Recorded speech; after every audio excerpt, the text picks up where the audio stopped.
Sayın Namangan Vali Yardımcısı, Sayın İş Konseyi Başkanım, Sayın Ticaret Müşavirim, Sayın konuşmacılar ve katılımcılar, DİİK Türkiye-Özbekistan İş Konseyi'nin gerçekleştirdiği 12 ay 12 vilayet webinar serisinin üçüncüsü olan Namangan Vilayetinde İş ve Yatırım Fırsatları webinarımıza hoş geldiniz. Konuşmalara geçmeden önce webinarımızda Türkçe-Özbekçe simultane çeviri hizmeti sunuluyor. Ekranlarınızda uygulamanın menüsünden dinlemek istediğiniz dili seçebilirsiniz. Türkçe için Türkçe dil seçeneğini, Özbekçe için ise İngilizce dil seçeneğini seçmeniz gerekiyor. Bugünkü program hakkında kısaca bilgi aktarmak istiyorum. Webinarımız 3 bölümden oluşacaktır. Birinci bölüm açış konuşmaları sırasıyla Türkiye-Özbekistan İş Konseyi Başkanımız Özgür Onur Özgüven, Namangan Bölge Vali Yardımcısı Okip John İnamov ve Taşkent Ticaret Müşavirimiz Ahmet Melih Horat'a söz alacaktır. İkinci bölümde Bölge Yatırım ve Dış Ticaret Müdür Yardımcısı Mübaşşerat Hamov, Namangan Vilayeti'nin sunumunu gerçekleştirecek ve ardından Namangan Vilayeti'nde yatırımı bulunan Türk firmaları tecrübelerini paylaşacaktır. Son bölümde ise katılımcılarımızdan soru alabileceğiz. Sorularınızı uygulamanın Q&A soru cevap bölümüne girebilirsiniz. Webinar süresinde gelen soruları konuşmacılarımıza yöneltecek ve cevaplamaya çalışacağız. Tekrar hatırlatmak isterim ki webinarımızda Türkçe-Özbekçe simultane çeviri hizmeti sunulmaktadır. Uygulama menüsünden dinlemek istediğiniz dil tercihini seçebilirsiniz. Evet, şimdi konuşmasını yapmak üzere sözü DİİK Türkiye-Özbekistan İş Konseyi Başkanımız Sayın Özgür Onur Özgüven'e veriyorum. Buyurun başkanım. Teşekkürler Demir Hanım. Sayın Mali Yardımcımız, Sayın Ticaret Müşavirimiz, Sayın konuşmacılar ve webinar katılımcıları, sizleri Dış Ekonomik İlişkiler Kurulu çatısı altında faaliyet gösteren DİİK Türkiye-Özbekistan İş Konseyi ve şahsım adına saygıyla selamlıyorum. 1993 yılında kurulan DİİK Türkiye-Özbekistan İş Konseyi 32 yıldır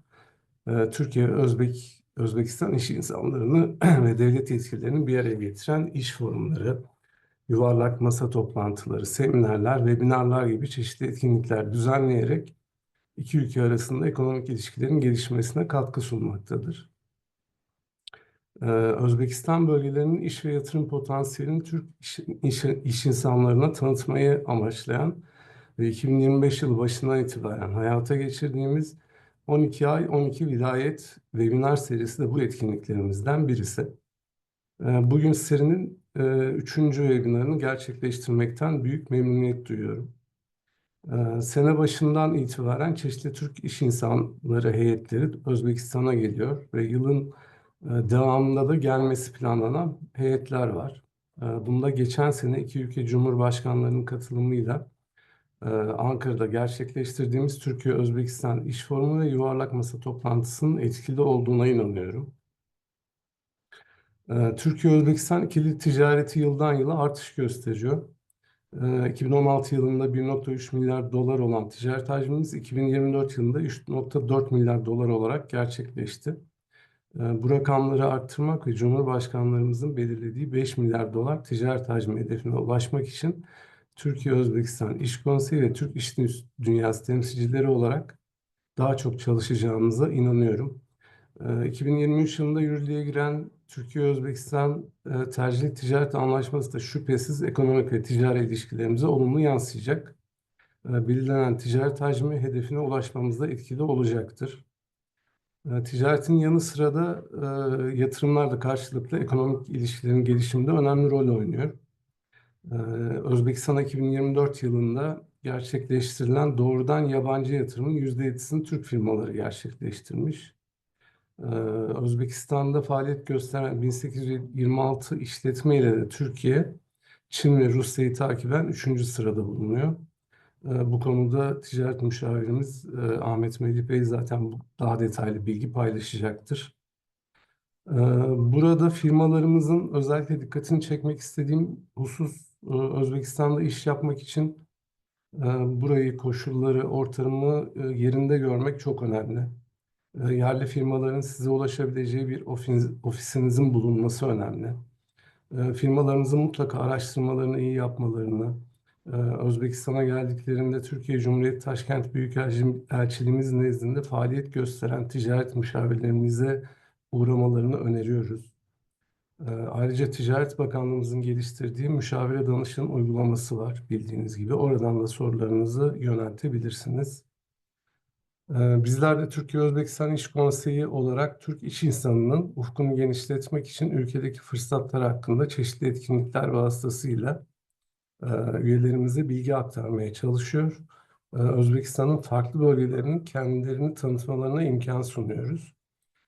Webinar serimiz ile de geçtiğimiz aylarda Buhara ve Harezm vilayetlerini, bugün de Fergana Vadisi'nin kuzey kesiminde yer alan Namangan vilayetini konu ediyoruz.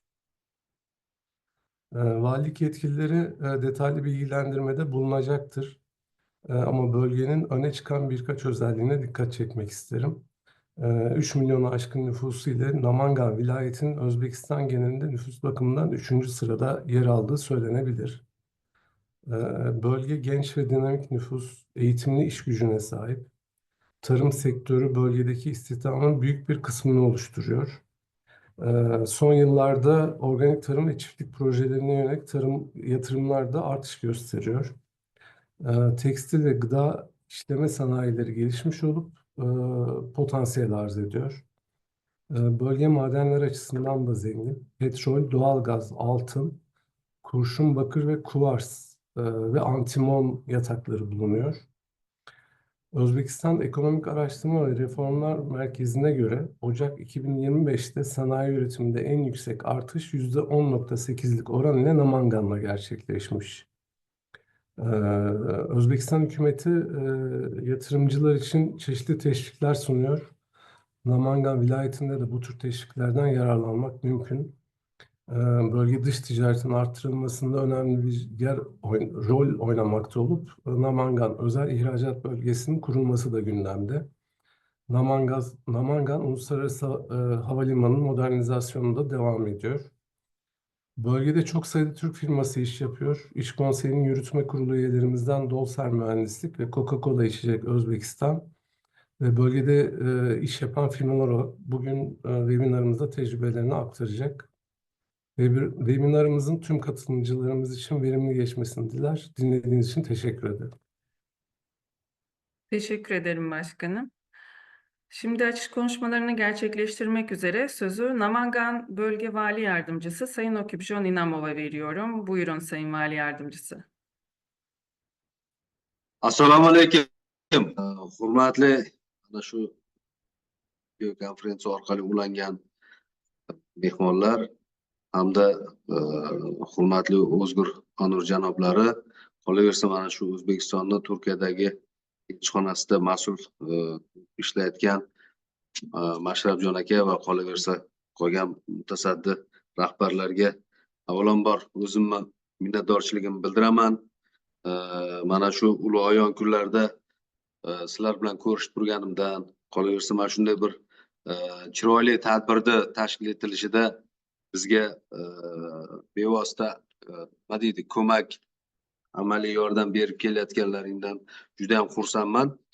Ruxsat bersalaringiz, Namangan viloyatini shu ozgina nima deydi, asosiy, demak, driver sohalari hamda mana shu Turkiya davlati bilan qanday bir loyihalarni amalga oshirishimiz mumkinligi bo'yicha qisqacha dokladim bor.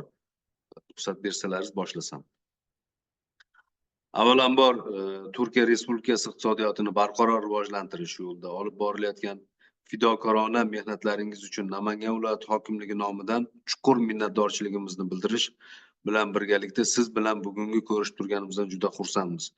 Ishonchim komilki, bugungi uchrashuv do'stona, ishonchli va muhitda o'tishi, shuningdek mavjud hamkorlikning mustahkamlanishi va yanada rivojlanishiga xizmat qiladi.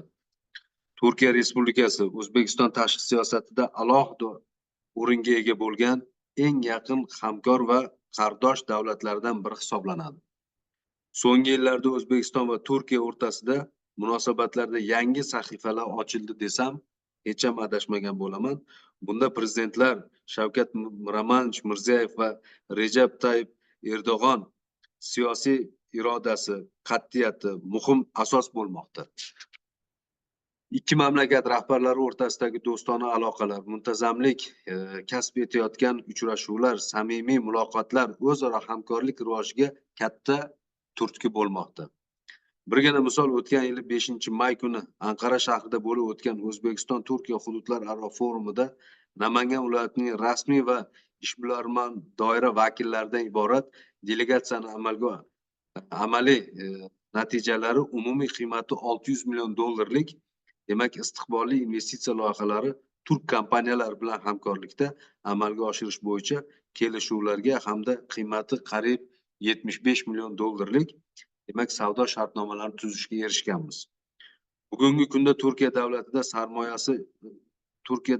sarmoyasi ishtirokida Namangan viloyatida 39 ta korxonalar faoliyat yuritib kelmoqda.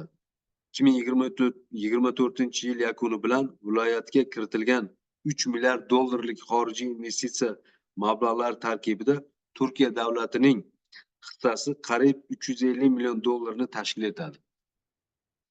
Davlat investitsiya dasturi doirasida 2024-26 yillarda davomida umumiy qiymati qariyb 800 million dollarlik 23 ta yirik loyihalar Turkiya davlati sarmoyadorlari bilan hamkorlikda amalga oshirilishi belgilangan.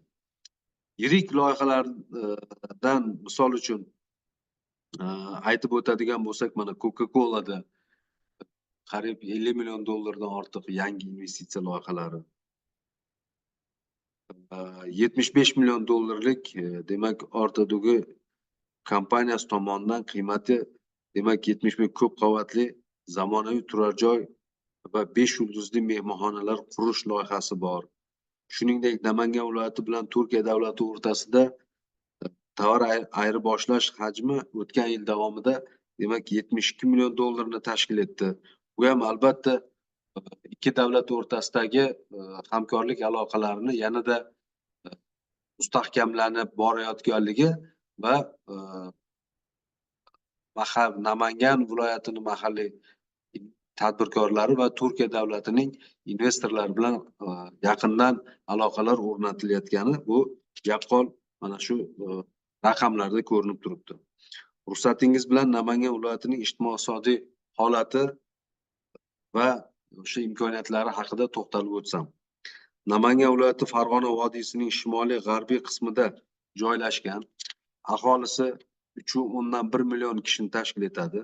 So'nggi 5 yil ichida yalpi hududiy mahsulot hajmi 3.1 barobarga demak oshdi. Namangan viloyati kichik biznes va oilaviy tadbirkorlikni rivojlantirish bo'yicha respublikada eng yuqori o'rinlarda turadi. Ayni paytda viloyatda 42 mingdan ziyod demak kichik biznes subyektlari faoliyat ko'rsatib kelmoqda. Viloyatda demak biznes muhitini yanada yaxshilash, qolaversa mana shu tadbirkorlarga qulay imkoniyatlar yaratish maqsadida demak 72 ta kichik sanoat zonamiz hamda 2 ta erkin iqtisodiy zonasi mavjud. Ushbu mazkur zonalarda 1,5 mingdan ortiq demak nima deydi, yangi loyihalar shakllantirilgan. Ushbu loyihalar tomonidan bugungi kungacha demak 925, ya'ni 1000 ga yaqin loyihalar o'sha amalga oshirildi va 53 mingdan ziyod yangi ish o'rinlari yaratildi. Mana shu 400 million dollarlik mana shu kichik sanoat zonalarimizda ayni mana shu nima investitsiyalar o'zlashtirilib, qariyb 100 million dollarlik mahsulotlar eksport qilindi. Umumiy hisobda sanoat zonalari qiymati 2 milliard dollarlik 1274 ta loyihalarimiz mavjud. Ya'ni jami olganda demak 74 ming ta yangi ish o'rinlarini yaratishimiz demak ko'zda tutilgan. Birinchi navbatda men aytmoqchimanki, mana shu Namangan viloyatining kichik biznes rivojlanishiga inobatga olib, muhtaram prezidentimiz tomonlaridan biz mana shu kichik biznesni rivojlantirishga yanada katta imkoniyatlar, katta sharoitlar va eng asosiysi infrastruktura bilan bog'liq bo'lgan masalalarni yechib berganliklarini hisobiga ham bugungi kunda bizni Namangan viloyatimizda kichik biznes rivoji demak respublikada birinchi yetakchi o'rinlarda turibdi desak to'g'ri bo'ladi. Shuningdek, ikkita erkin iqtisodiy zonamizda demak shu hamma erkin iqtisodiy zonalarda berilgan imkoniyat va imtiyozlar bizni Namangandagi erkin iqtisodiy zonamizda ham berilgan, ya'ni bojxona, soliq, ular bilan bog'liq bo'lgan masalalarda bevosita ishlar tashkil qilinishi va ularda imtiyozlar, imkoniyatlar berilganligi yana bir bor mana shu muhtaram prezidentimizni mamlakatimizdagi investorlarga, xorijiy investorlarga, mahalliy yirik kompaniyalarga yaratib bergan eng katta imkoniyatlardir. Qisqa qilib aytganimda, mana shu ikkita erkin iqtisodiy zona, qolaversa mana shu kichik sanoat zonalarga prezidentimiz tomonidan 50 million dollar mablag'lar ajratib, hamma loyihalarda demak infrastrukturalarni 100% demak shu ta'minlab berdilar. Mana shu orqali biz juda katta demak natijalarga erishdik desam to'g'ri bo'ladi. Birgina misol qilib aytaman. Demak, Namangan viloyati o'tgan 2024-yilda 30 trillion so'mdan ortiq, ya'ni sanoat mahsulotlari ishlab chiqarilgan bo'lsa, shuni ichida ya'ni 8,5 trillion ayni mana shu kichik sanoat zonalar tomonidan ishlab chiqarilgan mahsulotlarga to'g'ri kelyapti. Nima deydi, tahlillarga e'tibor qaratadigan bo'lsak, bu ko'rsatkichni 30-35% kichik sanoat zonalariga hissasiga to'g'ri keladi.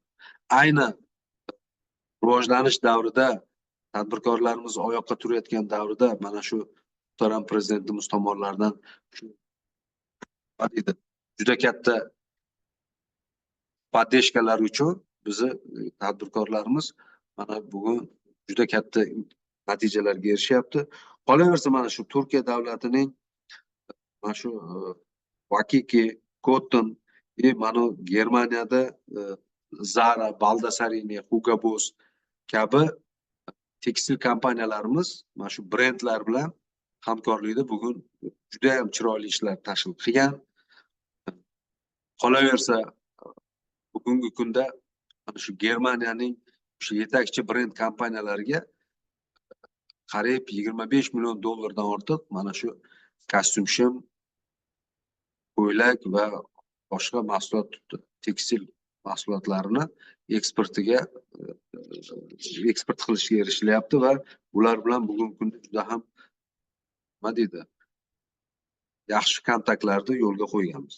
Umuman olganda mana shu Namangan viloyatimizda bugungi kunda ya'ni 2025-yil 4 milliard 200 dollarlik to'g'ridan to'g'ri xorijiy investitsiyalarni o'zlashtirishni oldimizga maqsad qo'yib olganmiz. Shundan Turkiyaning ulushi qariyb 800 million dollar atrofida. Bu albatta mana shu bizni elchixonamiz tomonidan bizga qo'yilgan buni Tashqi ishlar vazirligiga, bosh vazir o'rinbosari demak Jamshid Abduhakimovichga katta minnatdorchilik, katta rahmat aytamiz. Shu bizni Namangan viloyatini regionlarda bugungi kunda chet davlatdagi demak elchixonalarimiz bilan hamkorligini va o'sha ishlash tizimini yaratib berdi desam to'g'ri bo'ladi. Shu orqali biz juda katta natijalarga erishyapmiz. Shuning uchun bu borada men viloyat hokimimiz hamda Namangan viloyatini tadbirkorlari nomidan juda katta minnatdorchilik bildirib qolamiz. Shu elchiligimiz tomonidan, elchilarimiz tomonidan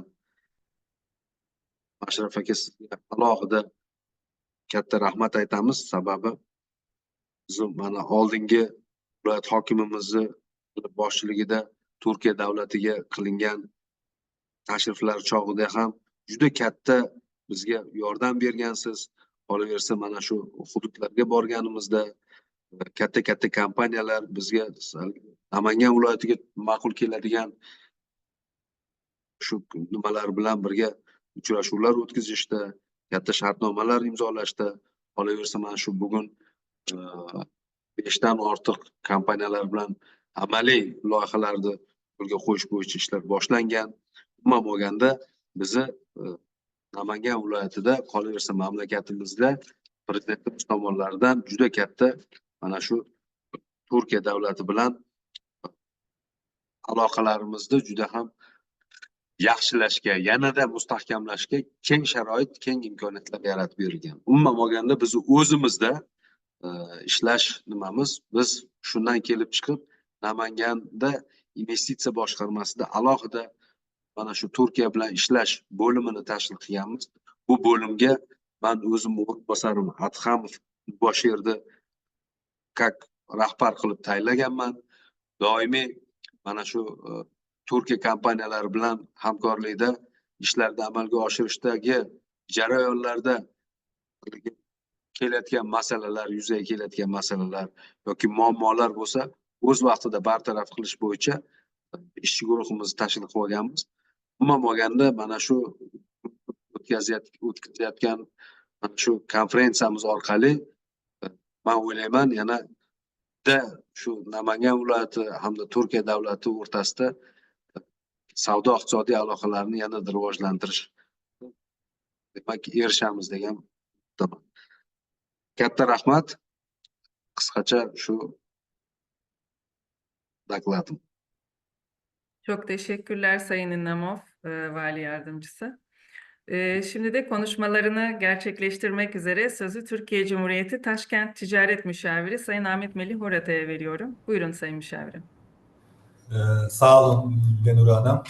Sayın Vali Yardımcısı, Özbekistan'ın Ankara'daki Büyükelçiliğinin değerli yetkilileri, DEİK Türkiye Özbekistan İş Konseyi'nin değerli başkanı, Türk firmalarımızın değerli temsilcileri, ben de sizleri saygıyla selamlıyorum. Sayın Vali Yardımcısı çok güzel bir açış konuşması yaptı. Ben de burada Türkiye'ye özel bir ofisin açıldığını yenice öğrendim. Bunu duymak gerçekten çok memnuniyet verici. Bildiğiniz üzere Türkistan coğrafyasının kalbinde yer alıyor Özbekistan ve coğrafi konumu, genç ve kalabalık nüfusu, son dönemde gerçekleştirdiği reformlar ve oldukça hızlı büyüyen sanayisi ve ekonomisiyle bölgenin en önemli ülkelerden birisi konumunda. Özellikle Cumhurbaşkanı Sayın Şevket Mirziyoyev'in bilge liderliğinde ekonominin geliştiğini, oldukça önemli sosyal ve politik kazanımların başarıldığını, Özbek halkının yaşam standartlarının gözle görülür seviyede iyileştiğini görmekten biz de Türkiye olarak çok büyük bir mutluluk duyuyoruz ve bu yeni Özbekistan döneminin reformlarını güçlü bir şekilde destekliyoruz. Yine bilindiği üzere Türkiye Özbekistan'ın bağımsızlığını tanıyan ilk ülke konumunda ve kardeş Özbekistan ile ilişkilerimiz gerek DEİK Başkanımızın gerekse Sayın Vali Yardımcısının da ifade ettiği üzere hakikaten en önemli çağını yaşıyor. Bugün kardeş Özbekistan'la ilişkilerimiz ticaretten yatırıma, kültür ve turizmden ulaştırmaya kadar birçok farklı alanda en üst seviyede devam ediyor. Yeni Özbekistan döneminde Türkiye ile Özbekistan arasındaki ikili ticari ilişkilerde oldukça önemli bir hız, bir ivme yakalamış durumda. Bu yılın Mayıs ayında 2 ay sonra Taşkent'te gerçekleştirilecek Karma Ekonomik Komisyon'un 8. dönem toplantısı ile bu ilişkiler daha da gelişecek ve genişleyecek. Halihazırda ülkelerimiz arasında yürürlükte olan tercihli ticaret anlaşmasının da genişletilmesine yönelik çalışmalarımız devam ediyor. Geçtiğimiz yıl itibariyle Türkiye, Özbekistan'ın 4. en büyük dış ticaret partneri konumunda. 2024 yılında iki ülke arasındaki hacim 3.36 milyar dolar seviyesine yükseldi. Dost ve kardeş Özbekistan ekonomisine oldukça aktif olarak katkıda bulunan 1900'den fazla Türk sermayeli firmamız bulunuyor ve bu anlamda en çok firması bulunan Çin ve Rusya'nın ardından gelen bir ülke konumundayız. Yine Türk müteahhitlerimiz ve teknik müşavirlik firmalarımızın en çok proje gerçekleştirdiği ülkelerden birisi konumunda Özbekistan. Ülkemizin Özbekistan'daki yatırımlarının sektörel dağılımına baktığımızda tekstil, konfeksiyon, inşaat, enerji ve imalat sanayinin başta geldiğini görüyoruz. Yine Özbekistan ilgili kuruluşlarının verilerine baktığımızda geçtiğimiz yıl Özbekistan'a en çok yatırım yapan ülkeler arasında yer alıyor Türkiye. Bu anlamda aslında bu gibi etkinliklerin biz çok değerli olduğuna inanıyoruz. Çünkü Türkiye'den buraya Özbekistan'a birçok oda, birçok sektörel birlik ve birçok firmamız çeşitli vesilelerle geliyor, ziyaretlerde bulunuyor. Ve biz bugün DEİK tarafından üçüncüsü gerçekleştirilen bu webinarla Özbekistan'daki bu yatırım imkanları hakkında bölgeler bazında en yetkin kişilerden ve birinci ağızdan bilgi alabilme şansına sahip oluyoruz. Bu anlamda ben tekrar DEİK Türkiye Özbekistan İş Konseyimize ve Namangan Hakimiyeti'ne teşekkür ediyorum katkıları için. Umarım bu program iki ülke arasındaki işbirliğinin daha da geliştirilmesine katkı sağlayacaktır. Çok teşekkür ediyorum. Bizler de teşekkür ederiz Sayın Müşavirim. Şimdi ise webinarımızın sunum bölümüne geçiyor olacağız. Bu bölümde gerçekleştiren sunum esnasında eğer herhangi bir sorunuz olursa uygulamanın aşağıdaki Q&A soru cevap bölümüne sorularınızı yazabilirsiniz. Namangan Vilayeti'nin yatırım potansiyeli sunumunu gerçekleştirmek üzere sözü Namangan Bölge Yatırım ve Dış Ticaret Müdür Yardımcısı Sayın Mubashir Atamov'a veriyorum. Buyurun Sayın Atamov. Avvalambor assalomu alaykum, hurmatli Okujon Odiljanovich, hurmatli O'zgur Ununbek, elchixonamiz vakillari hamda webinar ishtirokchilari. Avvalambor mana shu tashkilotchilarga bugun Namangan viloyatini turkiyalik hamkor do'stlarimizga, tadbirkorlarimizga taqdimotni o'tkazish imkoniyatini yaratib berishgani uchun o'z minnatdorchiligimni bildirmoqchiman. Ruxsatingiz bilan Namangan viloyatini ijtimoiy, iqtisodiy hamda investitsion salohiyat haqida taqdimotni boshlasam. Avvalambor Namangan viloyati haqida to'xtalib o'tsam, yuqorida hurmatli viloyat hokimimiz o'rinbosari ta'kidlab o'tganlaridek, Namangan viloyati Farg'ona vodiysida joylashgan, umumiy aholisi 3.100.000 mingni tashkil qiladi.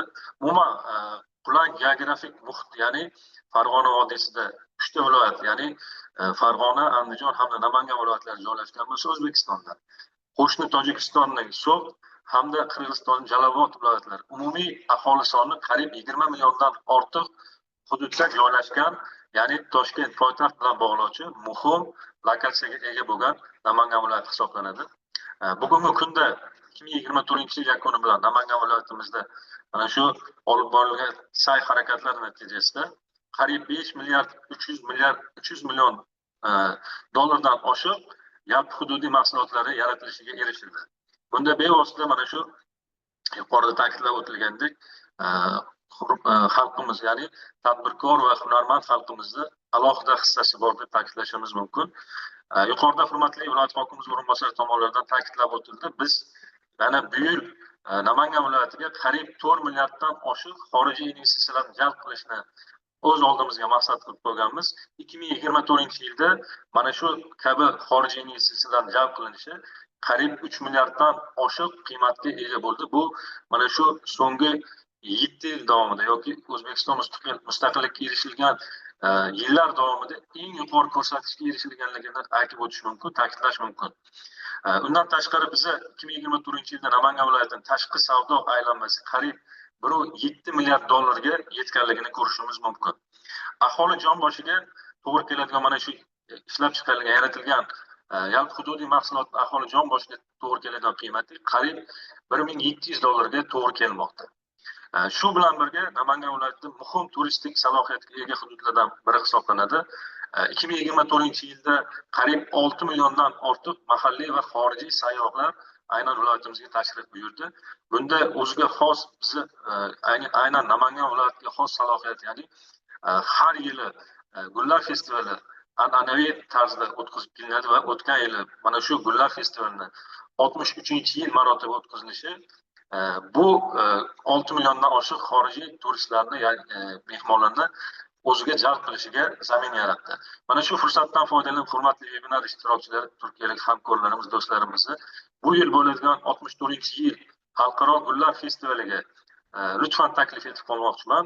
Bu gullar festivalimiz odatda har yili mana shu may oyida, ya'ni 4-chi haftaligida, ya'ni bu yil 25-may kuni ochilishi rejalashtirilgan va 40 kun davomida bevosita mana shu gullar iforidan bahramand bo'lishlari mumkin.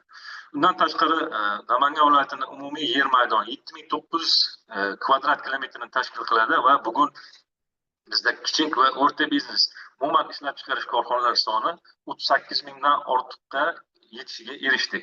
Shuningdek, 42 mingdan ortiq tadbirkorlarimiz o'z faoliyatini olib bormoqda. Aynan nima uchun bugungi kunda Namangan viloyati investitsion salohiyat ortib bormoqda degan savolga javob beradigan bo'lsak, birinchi navbatda aytib o'tgandek, qulay geografik joylashuv, ya'ni vodiyni mamlakatimiz poytaxt Toshkentga bog'lashdagi muhim joylashuv o'rni. Shuningdek, aholisini bilim darajasi hamda o'qimishlilik ko'rsatkichi qariyb 94% ga yaqin aholisi o'qimishli hisoblanadi. Shuningdek, elektr kommunikatsiya, umuman kommunikatsiya tarmoqlari bilan yaxshi ta'minlanganligi, aloqa texnologiyalarining yuqori darajada ta'minlanganligi, shuningdek foydali savdo imkoniyatlarining mavjudligi hamda ishbilarmonlik muhitini tobora rivojlanib borayotganligida alohida ko'rsatishimiz mumkin. Yuqorida ta'kidlab o'tilgandek, bugungi kunda viloyatimizda qariyb 72 tadan ortiq kichik sanoat zonalari faoliyat olib bormoqda va mana shu sanoat zonalari qariyb o'tgan qisqa, ya'ni 7 yil davomida shu darajaga erishdik, ya'ni 72 dan ortiq sanoat zonalari tashkil etilishi. Bu ham o'sha muhim ishbilarmonlik muhitini yaratilayotganligi, xorijlik investorlar hamda mahalliy tadbirkorlarimiz tomonidan o'z loyihalarini amalga oshirish orqali qulay daromad, ya'ni yuqori imkoniyatga ega bo'layotganligini ko'rish mumkin. Bu yerda 2019-yildan 2024-yilga bo'lgan davrda Namangan viloyatining investitsion salohiyati ko'rsatilgan. E'tibor qaratadigan bo'lsangiz, agar 2019-yilda Namangan viloyatiga qariyb 184 millionga yaqin investitsiyalar o'zlashtirilgan bo'lsa, xorijiy 2024-yilga kelib, yuqorida aytib o'tgandek, qariyb 3 milliard dollarga mana shu ko'rsatkichimiz erishilishiga zamin yaratdi. Bunda asosiy investitsiya tarmoqlari haqida to'xtalib o'tadigan bo'lsak, mana shu bizdagi ishlab chiqarish muhitida tekstil, to'qimachilik sanoati yetakchilik qiladi. Undan tashqari qurilish materiallarini ishlab chiqarish, oziq-ovqat mahsulotlari hamda kimyo sanoat mahsulotlari ishlab chiqarish bugungi kunda jadal sur'atlar bilan rivojlanib bormoqda. Shuningdek, turar joy majmualari qurish ham tez sur'atlarda rivojlanib borayotganligini ko'rishingiz mumkin. Shuningdek, Namangan viloyatida kommunikatsiya sohasi haqida to'xtalib o'tadigan bo'lsak, qariyb 13.900 kilometrdan ortiq o'sha transport yo'llariga ega, 365 kilometr temir yo'llari hamda 9 ta stansiyalarimiz mavjud hamda Toshkent shahridan ikkinchi o'rinda turadigan, ya'ni xavfsizligi va o'zini qulay joylashuv o'rniga ega bo'lgan bitta yagona xalqaro aeroportiga ega hisoblanadi. Bugungi kunda Namangan viloyatida 10 dan ortiq oliy ta'lim muassasalari faoliyat olib bormoqda. Asosiy o'sha o'zbek tili, rus tili, ingliz tillarida aholimiz muloqot qiladi. Shuningdek, elektr hamda gaz tarmoqlari haqida to'xtalib o'tadigan bo'lsam, qariyb 21 ming kilometr elektr tarmog'i hamda 5400 kilometr gaz tarmog'iga egaligi bu mana shu xorijlik hamkorlarimiz, investorlarimizga o'z loyihalarini amalga oshirishda kommunikatsiya sohasida ular uchun qulay imkoniyat yaratilganligini ko'rishimiz mumkin. Yuqorida kadrlar haqida aytib to'xtalib o'tdim. Ya'ni bugungi kunda 10dan ortiq oliy ta'lim muassasasida faoliyat olib borayotgan bo'lsa, qariyb 8700 dan ortiq har yili mana shu oliy ta'lim muassasalarini bitiruvchilari xorijlik investorlar uchun o'z faoliyatini amalga oshirishda kadr masalasini yechib beruvchi muhim ahamiyat kasb etadi, ya'ni driver hisoblanadi.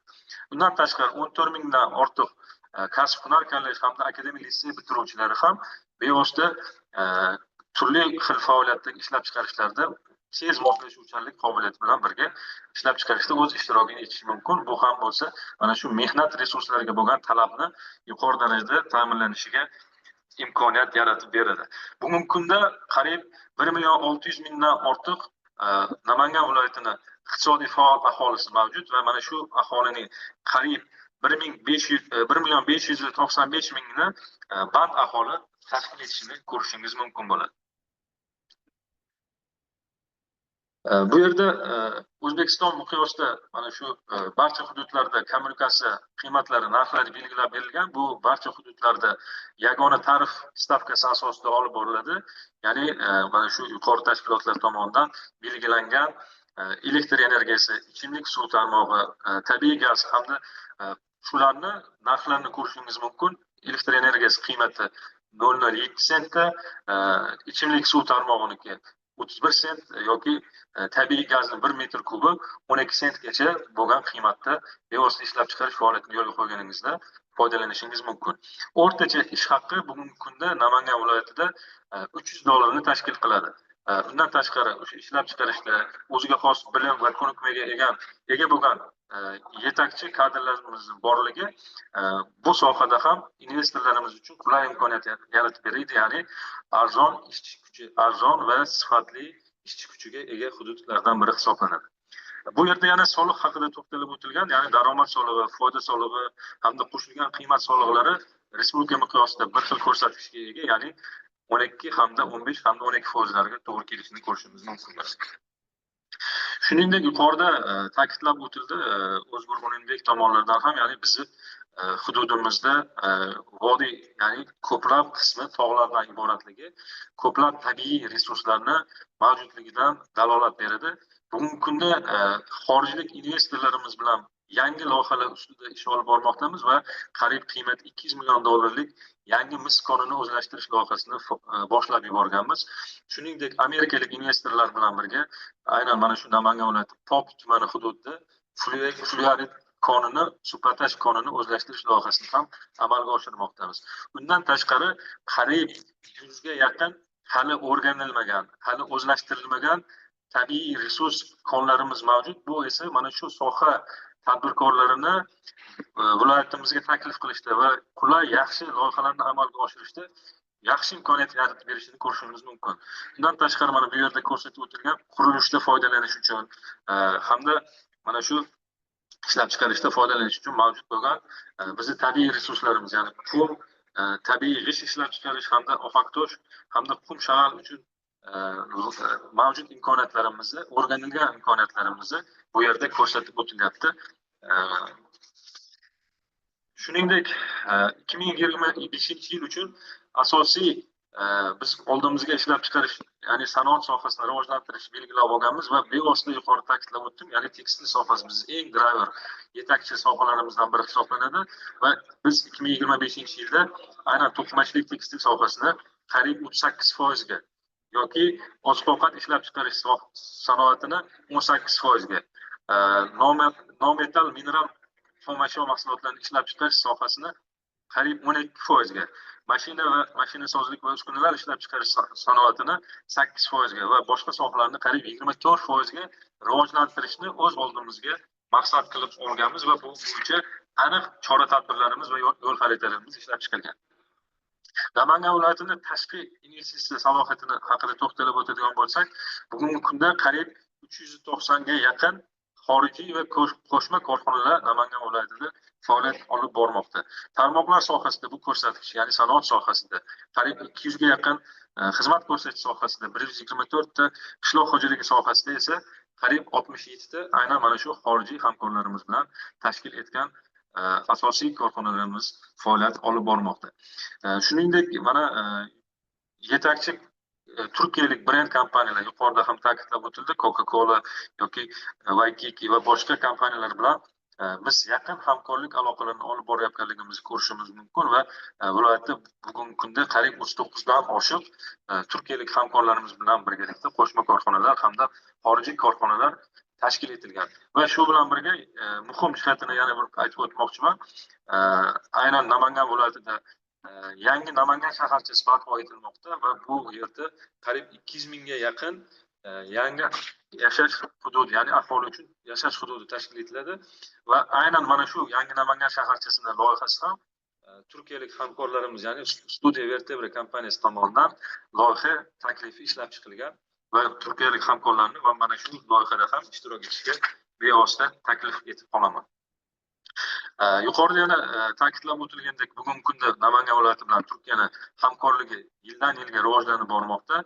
O'tgan yil ko'rsatkichlarimizni eksportimiz qariyb 24 million dollarga ega bo'lgan bo'lsa, import ko'rsatkichlarimiz qariyb 50 million dollarga tashkil etganligini ko'rishimiz mumkin va amalga oshirilayotgan loyihalarimiz soni esa qariyb 25 taga yetdi va o'ylaymanki mana shu bu yil 25-yilda yangi tashkil etiladigan va bevosita mana shu bugungi vebinar davomida ishtirok etadigan tadbirkorlarimiz tomonidan ham yangi loyihalarni amalga oshirish, umuman eksport investitsiyalar sohasida hamkorlik qilish hisobiga bu ko'rsatkichni yanada rivojlantirish imkoniyatiga ega bo'lamiz. Bu yerda mana turkiyalik yetakchi kompaniyalarimiz, ya'ni hamkor kompaniyalarimiz ko'rsatib o'tilyapti. Bugungi kunda bizni bevosita tadbirkorlarimiz bilan ish olib borayotgan xorijlik hamkorlarimiz turkiyalik. Tashqi savdo faoliyatimiz haqida to'xtalib o'tadigan bo'lsak, qariyb 600 million dollarga yaqin biz 2024-yilda eksport ko'rsatkichiga erishdik va bunda import ko'rsatkichlarimiz 745 millionga yetdi va bu yerda asosiy o'rinni to'qimachilik mahsulotlari, oziq-ovqat mahsulotlari, avtosanoat mahsulotlarini ishlab chiqarish, kimyoviy mahsulotlari, elektrotexnika, charm mahsulotlari yetakchilik o'ringa ega bo'ldi. Mana shu borada ham turkiyalik hamkorlarimizni o'ziga xos o'rniga ega bo'lganligini ko'rishimiz mumkin. Bundan tashqari biz yetakchi hamkor davlatlarimiz bu yerda ko'rsatib o'tilyapti. Mana Rossiya, Xitoy, Qirg'iziston, Qozog'iston hamda kuchli beshlikka bevosita mana shu Turkiya mamlakatini ko'rsatishimiz mumkin. Bundan tashqari Germaniya, Turkmaniston va qariyb 30 dan ortiq bizni hamkor investor mamlakatlarimiz bor va 2024-yilda qariyb 49 ta mamlakatga 100 dan ortiq turdagi xomashyo va mahsulotlarni eksportini amalga oshirishga erishildi.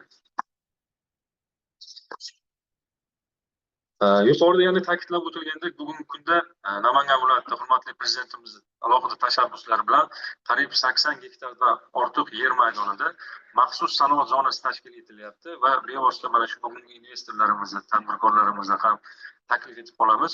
Bu yerda o'ziga xos qulay bojxona va soliq imtiyozlari yaratib beriladi va duty free tizimi asosida ish olib borish rejalashtirilmoqda va bu yerda ishlab chiqarilgan o'sha barcha kommunikatsiya tarmoqlari bilan viloyatimiz tomonidan ta'minlab beriladi. Buning uchun barcha imkoniyatlar bor.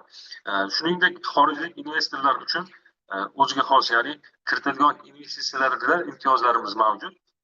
Bu yerda ko'rish mumkin, o'sha kiritiladigan investitsiya miqdoriga qarab, agar 300 ming dollardan 3 million dollargacha miqdorda kiritiladigan bo'lsa, 3 yilgacha 5 million dollargacha kiritiladigan bo'lsa, 5 yilgacha 5 milliondan 10 million dollargacha agar xorijiy investitsiya kiritiladigan bo'lsa, 7 yilga, shuningdek 10 million dollardan ortiq miqdorda 10 yildan oshiq muddatga mulk solig'i, suvdan foydalanganlik uchun soliq hamda yer solig'ida imtiyozlarimiz mavjud va mana shu imkoniyatlardan keng foydalanishga bevosita mana shu hamkorlarimizni taklif etib qolaman.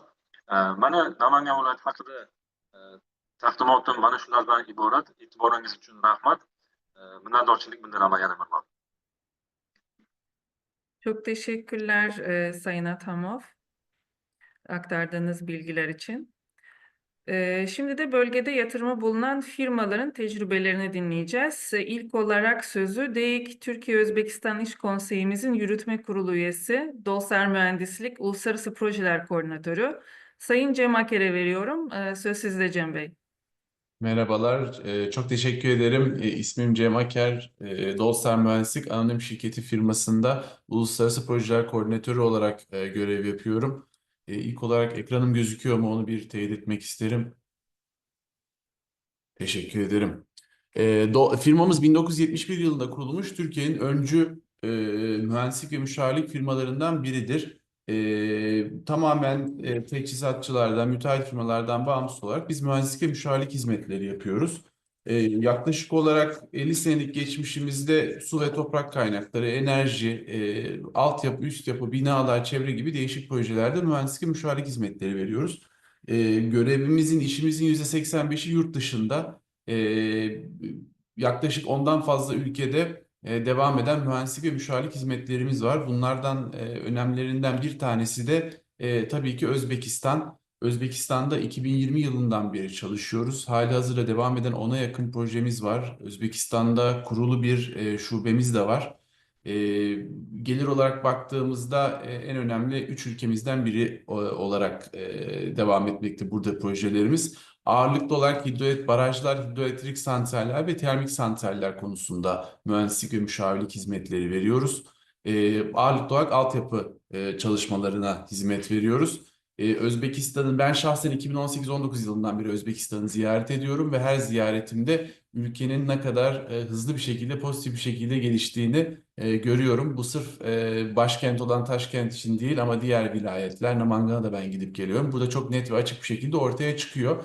Tabii ki bu gelişmenin çok önemli bir parçası da altyapı projeleri, enerji ihtiyacı. Bizler de Dolsar Mühendislik olarak buna bir katkı sağlayabildiğimiz için çok çok memnunuz. Bununla beraber örnek bir iki projemizden bahsedeceğim. Gösterdiğim baraj Pişken Barajı.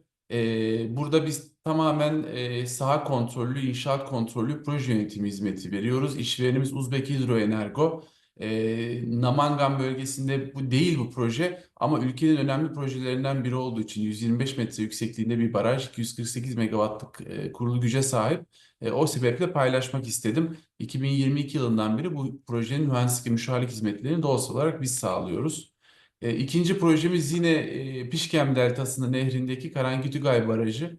Bunun fizibilite raporu çalışmalarını biz doğal olarak üstlendik. Yine idaremiz Uzbek Hidroenergo'dur. Bu da 143 metre yüksekliğinde oldukça yüksek bir baraj olacak. Silindire sıkıştırılmış beton baraj. 320 megawatt kurulu güce sahip olacak. Özbekistan enerji altyapısı özellikle hidroelektrik santraller konusundaki önemli projelerinden, tesislerinden biridir. Namangan bölgesindeki projemiz Norin Kaskat Hidroelektrik Santralleri. Burada biraz fotoğraflar da paylaştım. Uçkurgan bölgesinde olan bir hidroelektrik santral projesi. Kaskat dediğimiz yani birden fazla enerji sağlayan enerji santralinden oluşuyor. Toplam 6 tane enerji santrali olacak. Hepsi 38 megawatt gücünde. Toplam gücü 228 megawatt olacak. Biz burada tasarım incelemesi, inşaat kontrolü, proje yönetimi hizmetleri veriyoruz. Yine idaremiz Uzbek Hidroenergo. Milli bir projedir. Özbekistan'ın kendi kaynaklarıyla gerçekleştirdiği bir proje. Soldaki fotoğrafa bakacak olursak bu birinci enerji santralinin ki bu sene içerisinde açılışının yapılması bekleniyor. Sayın Cumhurbaşkanı'nın katılımlarıyla. Bu onun inşaat işlerinden bir görüntü. Kışın oldukça soğuk oluyor. Diğer fotoğraf, o fotoğrafta ben de varım. Bu Aralık ayında benim de sahayı ziyaret ettiğim bir çalışmadan çekilmiş bir fotoğraf. Bölge için, bölgenin enerji altyapısı için oldukça önemli olacak bir proje bu. Burada birkaç fotoğraf daha paylaşıyorum. Su alma yapısı, yine enerji santralinin inşaatından bazı görüntüler var. Bizim Doğusar olarak yaklaşık 10 kişilik Türk, 10 kişilik de yerel bir ekibimiz çalışıyor bu projede. Çoğu sahada yerleşik olarak çalışıyorlar. O bölgede yaşıyorlar. Sol tarafa baktığınızda da zamansal olarak nehrin nasıl derive edildiği, projenin nasıl gerçekleştiği ile ilgili net bir görüntü ortaya çıkıyor. Bu da başka bir fotoğraf yine su alma yapısına bağlı olarak projenin suyunun kanalın nereden geldiğini bizlere gösteriyor. Yine bu enerji santrallerinden birinin fotoğrafları. Burada da inşaat işleri, inşaat çalışmaları çok net bir şekilde gözüküyor. Bölge bizim için, Doğusar için çok önemli bir bölge. Neden? Çünkü ciddi bir şekilde gelişiyor. Gelişmesiyle beraber ciddi bir enerji altyapı ihtiyacı var. Bahsettiğimiz bütün yatırımların gıda da olsa, tekstil de olsa, yiyecek içecek de olsa bunların hepsinin enerji ihtiyacı olacak. Bu konuda da Özbekistan hükümeti, devleti çok ciddi atılımlar yapıyor. Biz hep söyleriz enerji altyapısı çok göz önünde olmayan projeler olduğu için barajlar, HES'ler genelde dağlık bölgelerde, uzak bölgelerde olur. O yüzden şehirlerden bu altyapı yatırımları çok net bir şekilde gözükmez belki. Ama şunun altını çizmek isterim. Gerçekten Özbekistan enerji altyapısını da hızlı bir şekilde geliştirmek, ülkenin kalkınma reformuna, kalkınma planlarına uyum sağlayabilmesi için elinden gelen her şeyi yapıyor. Çok başarılı bir şekilde bu süreci üretiyor. Hali hazırda Özbekistan olarak şunu söylemek isterim. Hali hazırda Özbekistan'daki işletmedeki hidroelektrik santrallerin toplam kurulu gücü yaklaşık 2400 megawatt. Bizim hali hazırda da Doğuslar olarak hizmet verdiğimiz projelerin yaklaşık kurulu gücü 900 megawatt'a yaklaşıyor. Yani toplam kurulu gücün yaklaşık %35'ini ile ilgili bir atılım var. Planlanan, inşa edilen, kontrollü yapılan projeler var. Sırf Doğuslar'ın görevi yaptığı. Biz de bu gelişmeden ülkenin bu pozitif ivmelemesine elimizden geldiği katkıları sunmaktan onur ve gurur duyuyoruz. Bölgedeki çalışma tecrübemizden de hızlıca bahsetmek isterim. Tabii gitmesi gelmesi biz Taşkent'ten genelde uçakla gidiyoruz ama arabayla gidip gelen arkadaşlar da oluyor. Bölgeye erişim Namangan'a son derece rahat. Oradaki yatırımcıların bildiği üzere ya da orada yatırım yapmak isteyenlerin bileceği üzere tabii bölgesel vergi sistemi ülke çerçevesinde yani eşit yüzdelerde de olsa vergiler değişik vergi dairelerine yatırılabiliyor. Bu konuda Namangam'ın altyapısı vergi dairesi son derece profesyonel, pozitif çalışan bir idare. Biz bu konularda hiçbir sıkıntı yaşamadık. Gitmemiz gelmemiz kolay. Orada konaklamak son derece uygun şekilde sağlanıyor. Ben çoğu bölgesini gezdim Özbekistan'ın son 4-5 senede. Bu bölgenin en hızlı gelişen bölgelerden biri olduğunu çok rahat ve net bir şekilde söyleyebilirim. Biz de diğer Türk firmaların gerek hizmet vermek gerek yatırım yapmak açısından bu bölgeyle ilgili kesinlikle bunları ajandasına koyması gerektiğini düşünüyoruz ve bu konudaki bu bölgeyle ilgili herhangi bir burada iş yapmakla ilgili herhangi bir soru olursa ben şahıs olarak da firma olarak da Olsar olarak da her zaman her türlü yardıma desteğe açığız. Bununla birlikte çok teşekkür ediyorum vakit ayırdığınız için. Teşekkürler Cem Bey. Projenizin başarıyla tamamlanmasını dilerim. Güzel de bir açılış olmasını dilerim. Şimdi sözü İş Konseyi Yürütme Kurulu üyemiz olan Coca-Cola İçecek Özbekistan firmasını temsilen Satış Direktörü Barış Avcı'ya veriyorum. Buyurun Barış Bey. Herkese merhaba. Sayın Vali Yardımcısı, Sayın Başkanım, Sayın katılımcılar. Ben Coca-Cola İçecek firması Özbekistan ülkesi satış direktörü olarak çalışmaktayım. Yaklaşık 4 yıldır Özbekistan'dayım. Firma olarak ülkede birçok yatırımımız var. Ben de bizzat satış olduğu için ülkenin bütün kasabaları, vilayetleri her tarafını gezmiş durumdayım 4 sene içerisinde. Çok kısa Coca-Cola içecek firmasından bahsedecek olursak, Coca-Cola içecek Türk firması 12 ülkede 33 şişeleme ve 3 meyve suyu olmak üzere toplam 36 fabrika ile hizmet veriyoruz. Yaklaşık 10 binden fazla çalışanımız var ve firmamızın en büyük ortağı Anadolu Grubu. Anadolu Grubu da %51 hisseye sahip, %20 Coca-Cola Company'nin ve %30 da İstanbul Menkul Kıymetler Borsası'nda işlem görüyor. Coca-Cola firma olarak ve marka olarak 1993'te tescil ediliyor ve 97'de Urgenç ve Namangan'da ilk fabrikalar eş zamanlı olarak açılıyor. Daha sonra 98'de Taşkent'teki büyük mega fabrika açıldı ve 2021 yılında Coca-Cola içecek olarak bölgedeki tüm Orta Asya ülkelerine hizmet veren şişeleyici %100 hisseyi satın alarak Özbekistan'da da operasyonlar biz Türk firmasına geçmiş oldu. Bu süre zarfında 2022'den 25'e kadar birçok yatırımlar yaptık. Önce mevcut yatırımlarımızı tamamladık.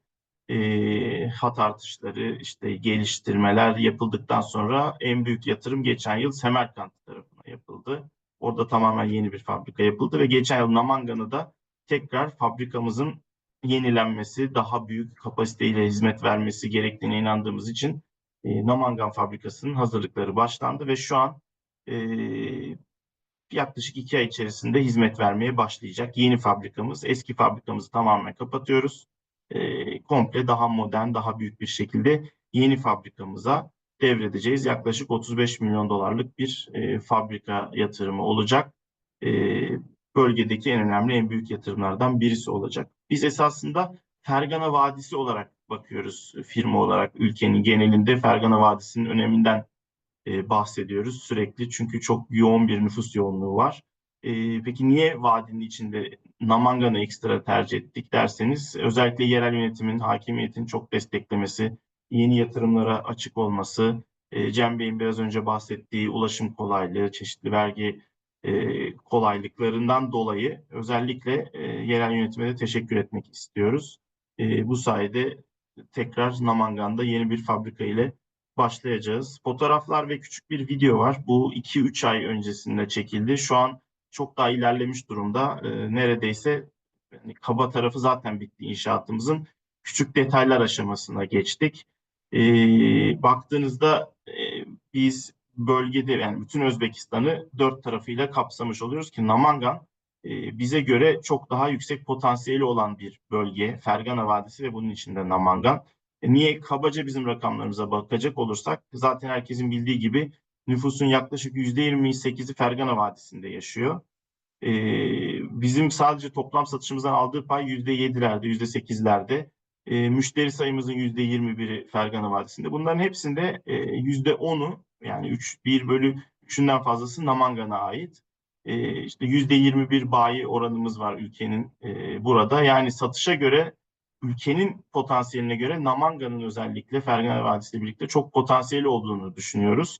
Ve bizce buradaki yerel yönetiminde özellikle tekrar üstüne bastırarak söylemek istiyorum. Desteklemesiyle ve yatırıma açık bakış açısıyla çok değerli bir bölge olduğunu düşünüyoruz ve burada çok daha iyi işler yapıp yatırımlarımızı arttırmayı planlıyoruz.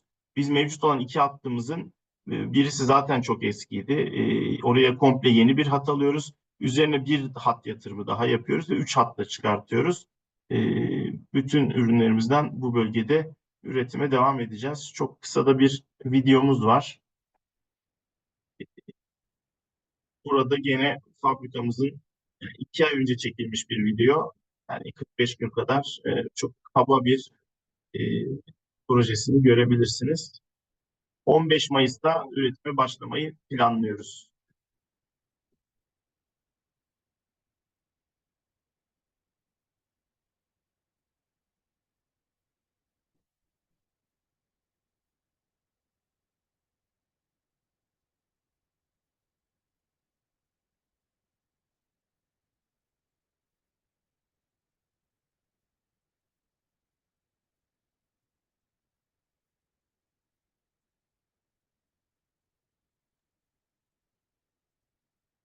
Beni dinlediğiniz için teşekkürler. İyi çalışmalar dilerim.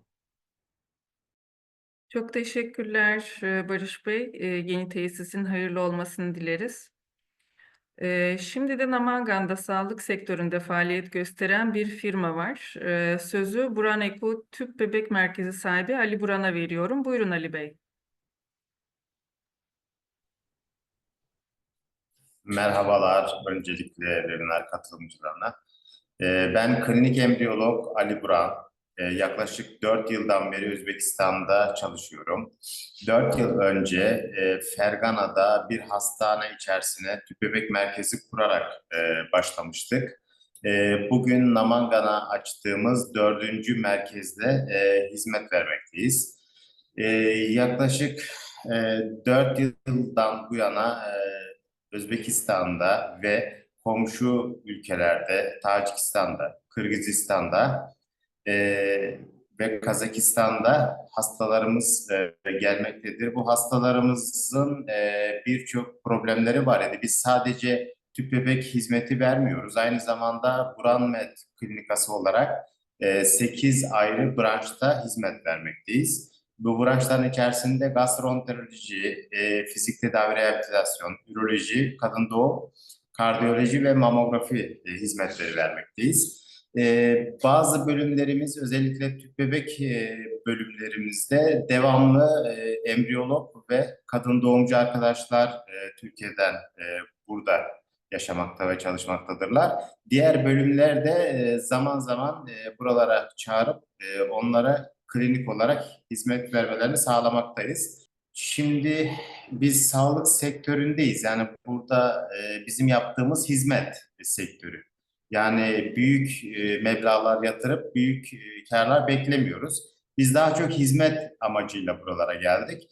Türkiye Cumhuriyeti Devleti Prezidenti ile Özbekistan Devleti Prezidenti arasında yapılan birçok anlaşmadan biridir sağlık yatırımları. Bu yatırımlara güvenerek biz buralara kadar geldik. Şu ana kadar yaklaşık 4 milyon dolarlık bir yatırım yaptık. Bu yatırımlarımızın bir kısmını maalesef kaybettik. Bir kısmını devam ediyoruz. Şu anda Namangan'da Özbekistan'ın en büyük ve en lüks tüp bebek merkezini açtık. Neden Namangan'ı açtık? Çünkü buranın fizibilite çalışmalarında gördük ki hiç tüp bebek merkezi yoktu. Öncelikle buydu. Sonra fertilizasyon oranında yani çocuk sahibi olma problemleri yüksek idi buralar. O yüzden buraya en büyük yatırımı yaptık. Buraya büyük yatırım yapmamızın aslında temel sebeplerinden bir tanesi buranın vali ve sayın vali yardımcıları da burada bize büyük destek olması. Şu anda Özbekistan'ın en büyük ve en lüks tüp bebek merkezi burası. Şu an 35 çalışanımız var. Türkiye'den yaklaşık 4 doktor devamlı burada çalışıyoruz. 4 doktorumuz var. Diğerleri Özbekistan çalışanları, Namanganlıklar, bir kısmı da Fergana'dan gelip gidiyorlar. Bu şekilde çalışıyoruz. Namangan için ben şunu net söyleyebilirim. Sayın Vilayet Hakimine de söyledim, yardımcılarına da söyledim. Siz yatırımcıya güven veriyorsunuz ve Namangan'ın gelişmesine çok büyük katkıda bulunuyorsunuz. Bunun için sizlere çok teşekkür ederiz diye bir konuşmada yaptık. Şimdi bizim vizyonumuzda tabii ki Namangan için büyük bir hastane projemiz de var bizim. Kadın doğum hastanesi. Biliyorsunuz Özbekistan'da doğumlar sadece devletin hastanelerinde yapılıyor. Biz görüyoruz ki çok fazla maalesef bebek tecrübesizlikten dolayı, yetersiz ekipmandan dolayı, yetersiz doktordan dolayı maalesef ölüyorlar. Biz bunu gördük. Bunun için de Namangan'a büyük bir kadın doğum hastanesi yapmayı da planlıyoruz. Brown Med Klinikası olarak gelecek vizyonumuzda bu şekilde bir projemiz de var. Bunun için Namangan'ın uygun olduğunu ben düşünüyorum. Bu vilayet hakimi sağ olsunlar bize birkaç yerde gösterdiler hastane için. Bunun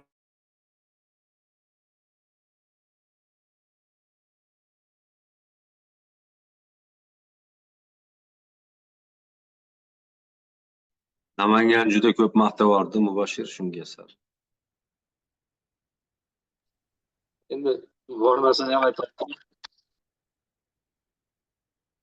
Haqiqatdan ham bu kompaniya bizga kelganda juda boshqacha bir tasavvurda kelgan ekan.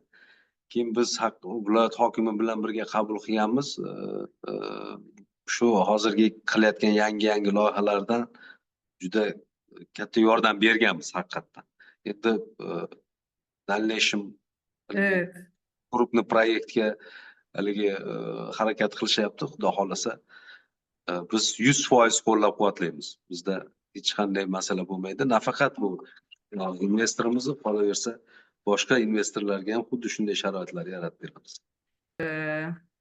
Evet, tüm konuşmacılarımıza paylaştıkları değerli bilgiler için teşekkür ederiz. Şimdi webinarımızın soru cevap bölümüne geçiyoruz. Sorularınızı uygulamanın Q&A soru cevap bölümüne girebilirsiniz.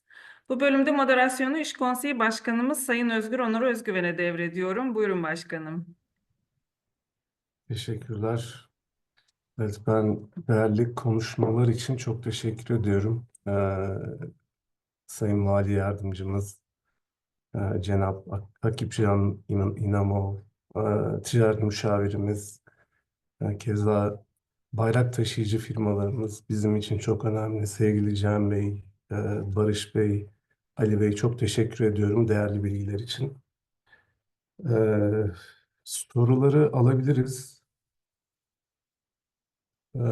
Öncesinde gelen sorulardan ben başlamak istiyorum. Muhittin Sevilci'nin sorusu, Sayın Vali Yardımcımız cevaplayabilirse, bölgede yenilenebilir enerji ile ilgili yatırım planı var mı? Ve tarımda yenilenebilir enerji kullanılıyor mu diye bir sorusu var.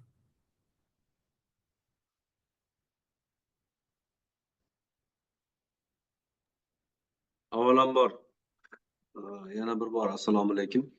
Da albatta bizda o'sha qobil energetika, qayta tiklanish energetika bo'yicha bir nechta loyihalarni amalga oshirayotganmiz. Hozir bizda mikrogezlar tomonidan shu qo'shimcha energetika ishlab chiqarish proyektimiz davom etyapti. Hozir 42 ta lotda hamda 500 ming megavatli, demak, Pop tumanida quyosh elektr stansiyalarini hozir Xitoy va Birlashgan Arab Amirliklari bilan birga amalga oshirayotgan loyihalarimiz bor.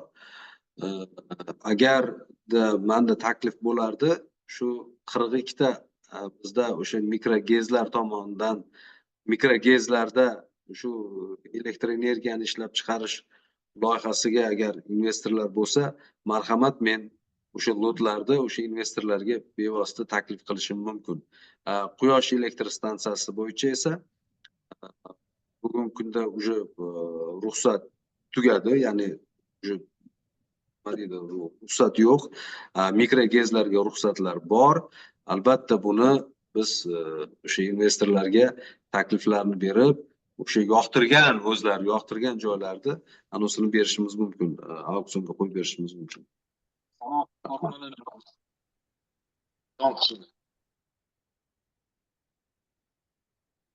Teşekkür ediyoruz cevap için. Sunumda vardı aslında ama tekrar duymak faydalı olur diye düşünüyorum. Yatırımcıya ve oraya iş yapmaya gelen insanlara, iş alanlarına sağlanan destekler konusunda bilgi talebi var. Murat Ay beyefendi.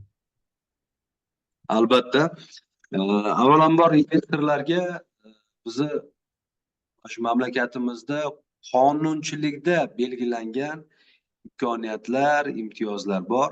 Ya'niki o'sha kiritiladigan investitsiyasini summasiga qarab 5 milliondan 10 milliongacha, 10 milliondan 20 milliongacha, 50 milliondan yuqori bo'lgan demak kiritiladigan investitsiya summa hajmlariga qarab yillik imtiyoz va ligotalar belgilanadi.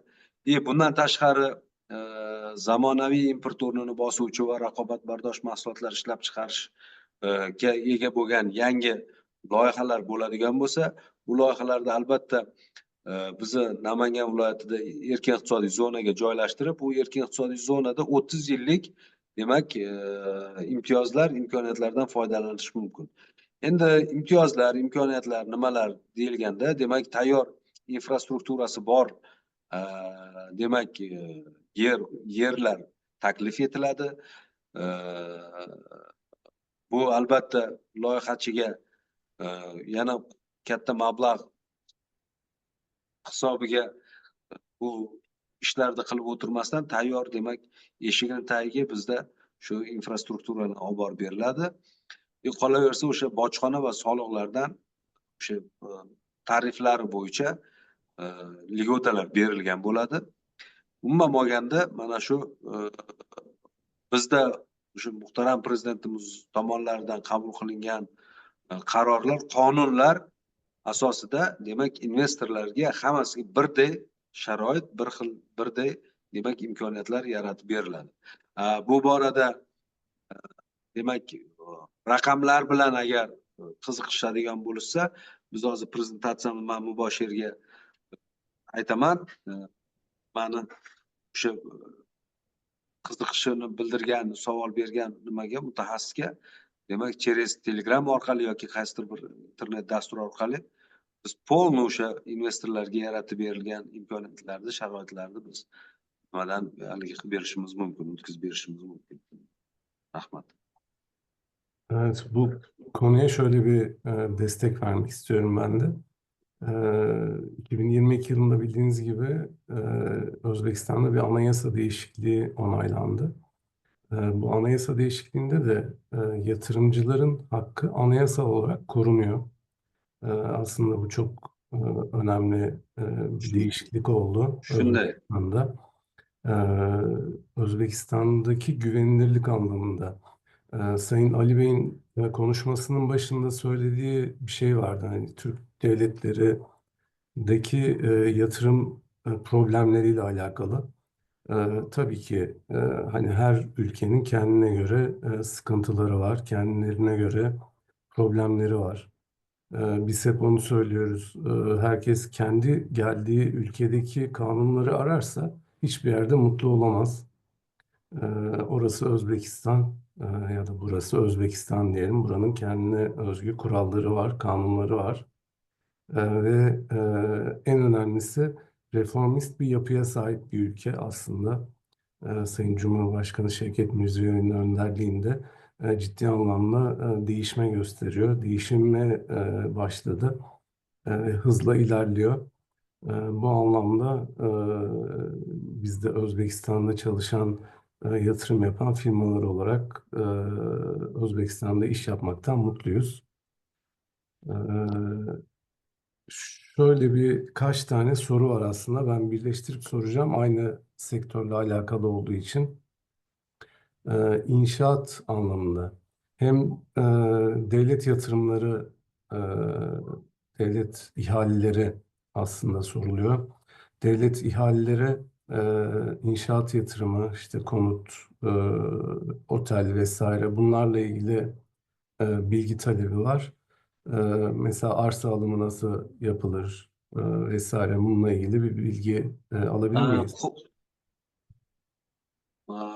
Ruxsat bersangiz javob bersam, Evet. albatta qurilish uchun bizda hozir mana ko'plab investorlar, boya yuqorida ham ta'kidlab o'tdim, mana shu turk kompaniyalarimiz tomonidan Namangan City'da ham o'sha turar joy binolari, ko'p qavatli turar joy binolari hamda o'sha mehmonxonalar qurilishi bo'yicha hozir jarayonlar ketyapti. Shu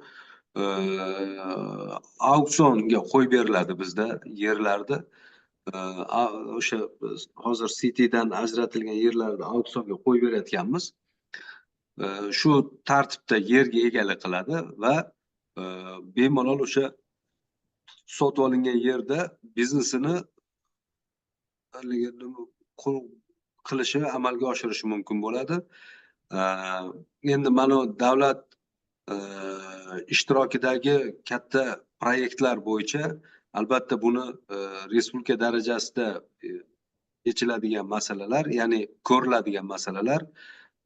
Bu mana yo'l bilan bog'liq. Bizda mana hozir Pop va